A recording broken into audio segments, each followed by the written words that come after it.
a brand new dawning. And welcome back to Good Morning Tobago on Tobago Updates. Viewers, we are continuing our conversation this morning with the independent candidate, the only independent candidate in Tobago for this 2025 general elections. And of course, he is going to be contesting the Tobago West seat, and that's none other than Mr. Leroy George.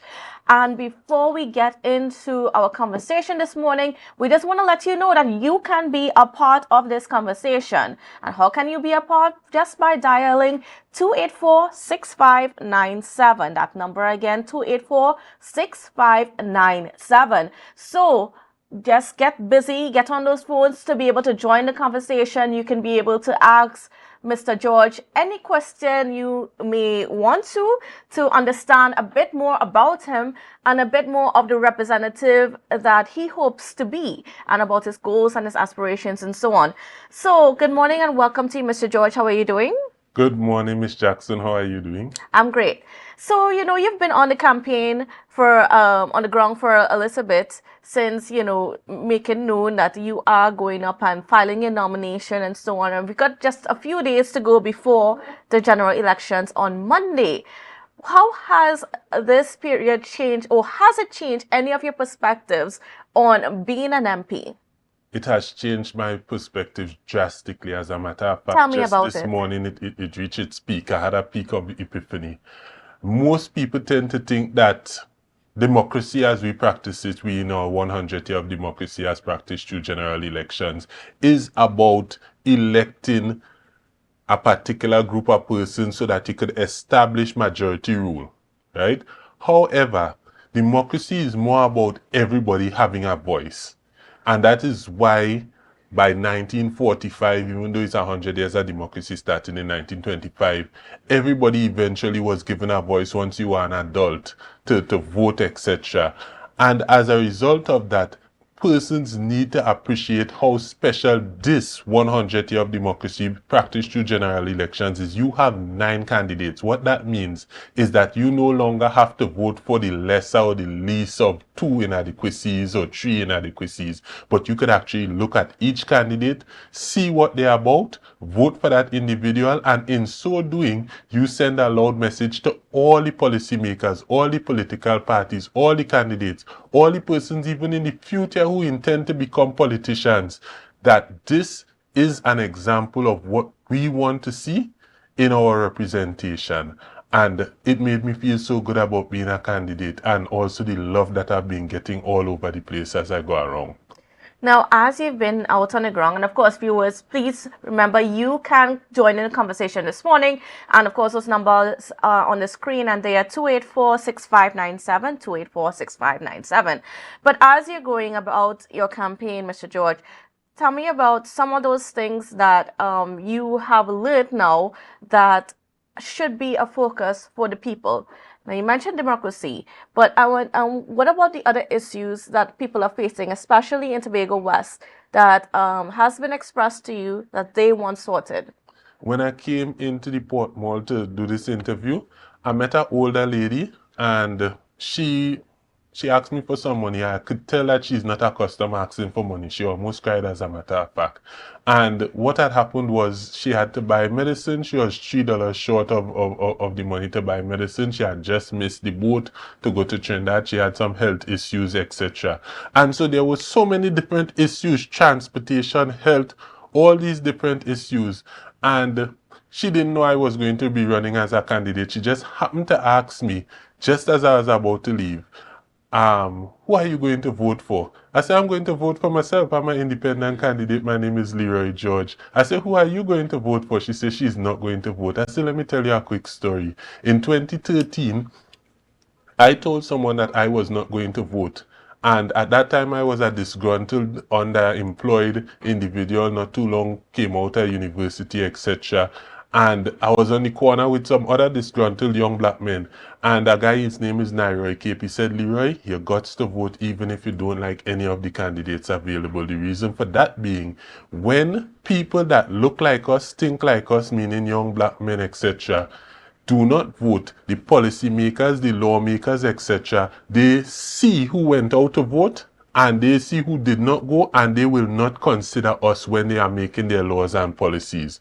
that was the beginning of my journey, a journey that would have gone on to me becoming research officer in the office of the minority leader, entirely because I'm pursuing democracy, because I'm pursuing to see how democracy could serve me more and serve the people more, etc. And then eventually I become the founder of Full 100 Democracy, where we do programs all over Tobago, talking about how to make democracy better, and eventually I came up with direct democracy. And so I told her my story, and she said, ask me basically the same question you just asked. How do I ensure that my needs are met? Because in times past, if I vote, the persons who I vote for, they do not address my needs, they don't even come back to me, etc. And I tell her, direct democracy is the direction that we need to take. For those who don't know what direct democracy is, it is a form of democracy that is practiced in Switzerland. Switzerland having the highest standard of living in the world, whereby you don't just vote for an individual to represent you or for a government to make the laws and policies, etc. But that government, those individuals, they have to come to you before making any law, before making any policy, before spending any of the national treasury, to ask you through polling what it is you want to do. And in so doing, you are able to reach all these little problems that she told me about, because you have a direct say in everything. And she really appreciated that, I must say, and I appreciated her in that conversation. Certainly. And of course, viewers, just a reminder, you can be part of this conversation as well. And if you have any questions for Mr. George, the number is on the screen, 284-6597, 284-6597. Now, getting a little bit more into who you hope to be as an MP. Now, you've been speaking a lot this morning about democracy and that direct democracy and that change that we need to make in our society. But how are you going to do that change if you are elected? What's your plan? Easy. It's so fortunate. We have a very good constitution, by the way. I learned that while working as research officer. We have a very good constitution, and that constitution does not interfere with our member of parliament's ability to go ahead and poll persons to find out what exactly is the direction they want to take on any particular matter in real time. And so the very first thing I will do is I'm going to set up little polling booths right across Tobago, first in each electoral district, and then gradually to the point where it's every square mile. And also we're going to have online polling available, and also you have phone calls coming from the office of the Member of Parliament for Tobago West, which should be myself. And so we will constantly be sending out pulses, you know, like how you have the neurons working in the brain. We'll constantly be communicating with the people to make sure that the changes that need to be made, the policies that need to be voted on, are customized to the needs of the people in real time. And what that is going to do is eventually it will lead to a situation whereby the socioeconomic realities of the people is greatly improved, because naturally the people would vote for things that would increase the number of opportunities for them to have jobs that reflect their true abilities, in contrast to, like me, a highly educated person underemployed in 2013 as a steel bender, etc. So you now get to shape your own economic habitat, and then Tobago eventually will become an economic habitat that is open for business 24/7. And what that means is that the gross domestic product of Tobago is going to grow exponentially,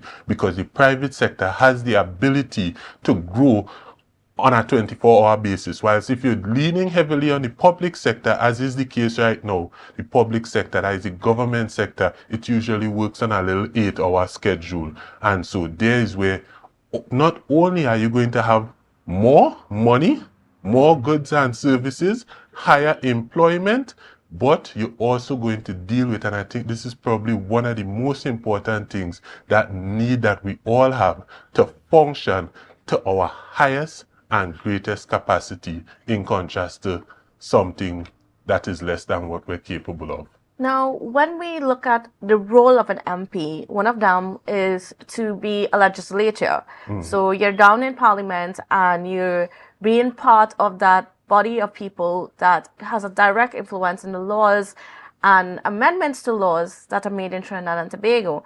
Have you looked at any of the laws, especially those that were tabled to be addressed just before the Parliament dissolved, that you are interested in and that you have a perspective or recommendation for? Yes, definitely. As I would have made mention for as research officer, that is all I did. I would go through the legal constitution, etc., to figure out what are the solutions to the problems in front of us. As a matter of fact, the first time I ever looked at the constitution was after having a conversation with Mr. John Prokop. If that name sounds familiar to you guys, that would be the first man to have ever fully been recorded to swim from Tobago to Trinidad. He swam for 25 hours. This was long before that happened. He's one of my best friends. And when Sandals, I saw the picture of Sandals and they wanted to build all the No Man's Land Golden Grove estate, I went to him, I said, because he's an environmentalist like myself, I said, what you think about this? He said, not only is it a bad thing, it's illegal. And so I decided to go on Google and find out exactly what about it is illegal. I end up in the Constitution of Trinidad and Tobago. I found in 1970 Marine Preservation and Enhancement Law, which showed me that No Man's Land, Nylon Pool, Bucko Reef, all these areas are the only 100% legislatively protected marine territory in Trinidad and Tobago. I was able to pass that on to a guy by the name of Challenger Burchard. According to him, he passed it on to those who were supposed to help to finance the Sandals half of the project. And we all know what happened in the end. EBC and all of that kicked in and there was no Sandals project. So I learned the importance of the law. We have to stick a pin there, but we have a caller online. So good morning and welcome to your caller. Good morning. Hello, Good caller. morning, caller.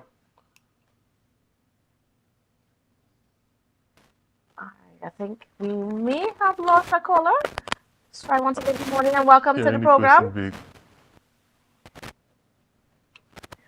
All right.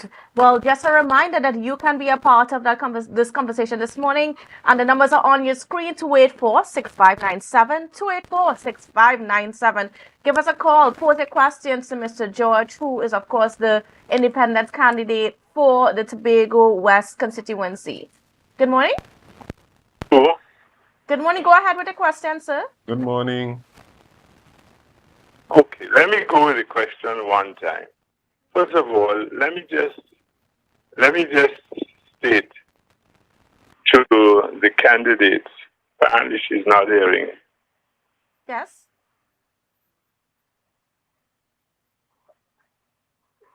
Caller, we're hearing you perfectly.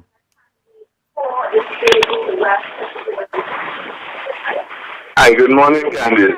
Yes, just go. Okay, I just want to say, good to see that Tobago is still making use or generating patriots, because this gentleman truly is a patriot.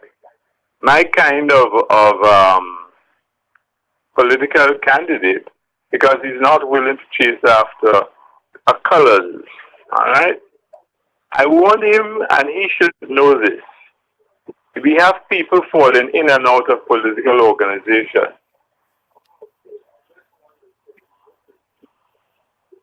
And to you, my good brother, all right, you should know this. Why did A&R Robinson fall out or cut ties with the PNF? You are in an election, a national election, and as such, you should know this. All right, Mr. George.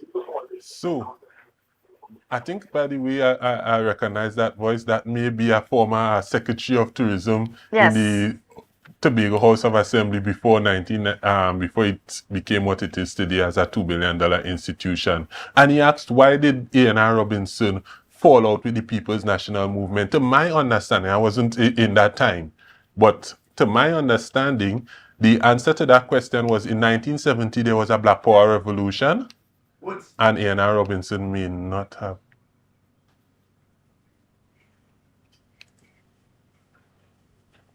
The question. Yes. Do you believe that national parties should contest THA elections as a national party or as a Tobago party? Create a name, create your following, if it's the same people following, but you cannot use the foundation and the history of the national party to contest the THA election. Have a good day. Good seeing you, Leroy. Good seeing you, former secretary. All right, so would you like to respond? Right, so he asked two questions. The first one, why did A&R Robinson fall out with the PNM? Not a lot of people know A&R Robinson was a member of the PNM. As a matter of fact, he went up against APT James in 1956, lost, but then he won in 1958 because he was serving the PNM, and most of the smaller islands of the Caribbean wanted to be represented by the Democratic Socialist Coalition, which included the People's National Movement. And then A&R Robinson just being our representative from then till I born and deep into that. And what happened was in 1970 there was a Black Power revolution, and A&R Robinson was not satisfied, it appears to me, with how that situation was handled by the then government, the PNM government. And so he would have separated himself in part as a result of that. Also in 1963, Tobago would have been hit by Hurricane Flora, and of course, once Tobago was hit by Hurricane Flora, they brought something into our socio-economic ecosystem that wasn't there before. That is make work systems. Back then, they'll call it the Prime Minister Special Works. Today, we call it CPEP and URP. Basically, whereby instead of work being a source of producing goods and products, it's really just there to keep persons from becoming idle. And as a result of that, Tobago became very dependent on the government system or the government sector, to the point where today is about 70% of Tobago works for a government system. If we were an independent nation, that would put us in top 3 most dependent on the public sector, and that is not a good thing. And we just got just less than a minute left to go for the program, Mr. George. So if you could just wrap. Yes, and so his second question was, what was his second question? It was, why did A&R Robinson leave? And then he was talking about political parties.